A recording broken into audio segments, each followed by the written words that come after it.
go. So new ship that looks very, very familiar at the moment, obviously. Looks pretty much like a Scorpius. So today CIG treated me to a very nice surprise with an early look at the upcoming ship variant of the RSI Scorpius, the Scorpius Antares. This version of the Scorpius lacks the remote turret of the original, but now includes an EMP generator and a quantum dampener. And the first question we had was, what exactly do the pilot and co-pilot control between them? So, same cockpit layout. We got here. So the dampener and the EMP, I guess, are for the co-pilot / gunner. Missiles as well, maybe? Maybe not. The gunner has control of the new additions, the EMP and the quantum dampener, with the pilot controlling the 4 size 3 weapon hardpoints and the 16 size 2 missiles on the ship. Comm overwrites. Take off.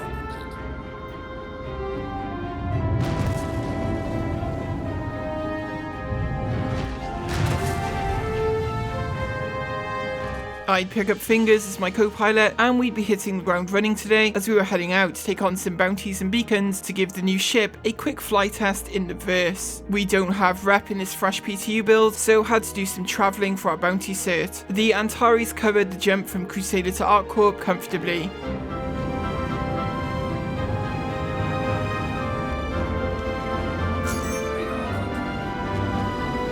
Okay, do you think you can EMP this target? Call it. Find out. Maybe we got him. I think they changed the EMP damage. Yeah. The ship handles really nicely in combat. I cannot say if there was a significant difference between the original Scorpius and the Antares, because I've always preferred the Hurricane in that category, but I was having a lot of fun throwing the Antares around. You still got the EMP charged? Okay, I'm slowing down, okay. It looks like it. Weapon 100%, weapon 2. If you've got it now, fire it now. Damn it! Do it. Enemy down. Oh, we're being snared. We're being snared. Ooh, In the ring as well. Okay. the snare becomes the snared. Ooh, quite a lot of contacts. This should be fun. Yeah. Charging. Okay. With our tax now on board, we continue to try and make use of the EMP in combat. Okay, and discharge. Shields down. Definitely took the shields down. What is this? Prospector. Oh wow, I was able to recharge right away. Yep, just let it off. Yeah, it looks like his systems are down.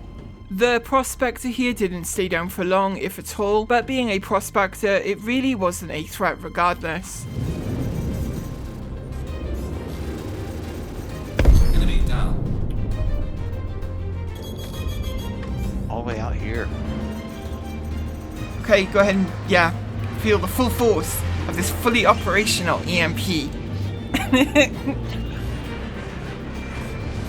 Did it hit it at all? I don't know. I didn't see any or hear any indication that it had, but we were close enough. Shields down. Right, they're dead now. I don't think it was charged all the way, to be honest. I was snared. Ship handles well. 180. It does feel like it's very nimble on the handling.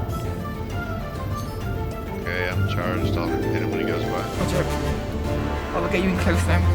700. 600. Okay, fire. Fire. Shields went down, but it could have been from fire. It's hard to tell. Enemy down.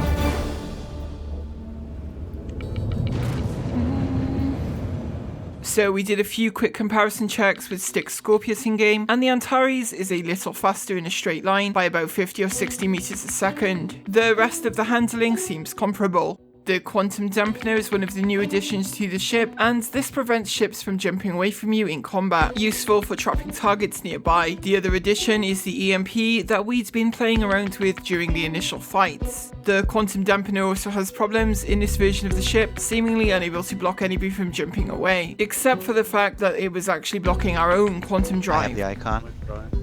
Wait, you have the icon, I do. so we're blocked from jumping. Yeah, it looks like it's jamming you and not people around you. I am sure this is a bug and that it will be corrected soon. What is less clear as a bug though is the lack of information given to the co-pilot by MFDs or by the HUD. There is no clear indicator that the EMP or quantum dampener are charging, fully charged, or recovering from a discharge. There is very little for the co-pilot to do outside of these two tools, so having more information for the co-pilot to work with would be a big improvement. I'd be sitting up in the co-pilot seat for the next round of fighting to see what that experience is like. More contacts.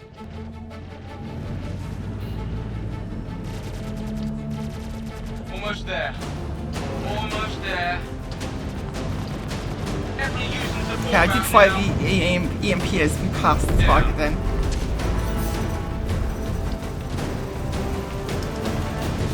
Charging again. Feet down. Oof, nice. With the Valkyrie eliminated, we'd be moving on to some of the bigger targets.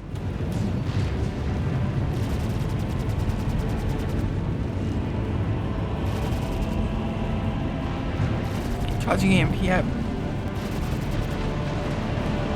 Okay, I'm firing EMP. The power usage indicators are really your only instrumentation in the co-pilot seat. Power usage goes up anyway. Yeah.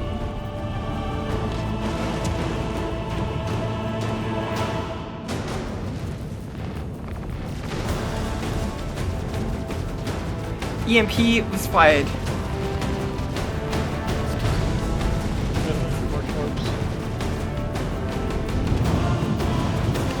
No, not that.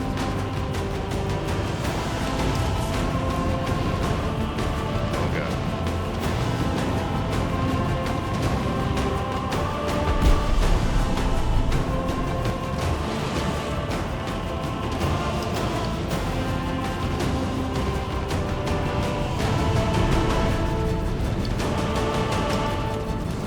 And while the co-pilot can target ships, there is also limited information on those targets. Can I bring up target info on this phone the weapons menu up? Having target info would be so helpful. And we don't have target info either. That was so helpful for this position. Yeah, it'd be nice to have target info. Like, it Okay. feels like not a lot of thought has gone into this back seat. Feels that way. But on the next pass, our attacks would get a little too close. By a hammerhead.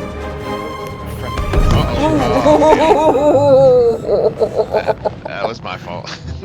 So the Scorpius Antares is an interesting addition to the game. We are not really familiar enough with the kind of situations that call for quantum dampeners and EMPs to really give a lot of feedback here on the implementation. I think a group like Mongrel Squads that do this kind of thing all the time during piracy would maybe benefit from this ship most of all. But I do feel that in the back seat there needs to be an improvement in the information being presented to the co-pilot. The ship handled well and was really fun to fly, and I have no doubt it will make a fine addition to 3.18 when the patch goes live. And I want to again thank CIG for granting this early look at the ship. As always, I want to thank all of you at home for watching and all of our amazing patrons who you can see on screen right now. Thank you all for your very generous support of the channel. Patrons like you are what make these videos possible. With any luck, the 3.18 patch is going to go live this week and we will be back with more from 3.18 very soon.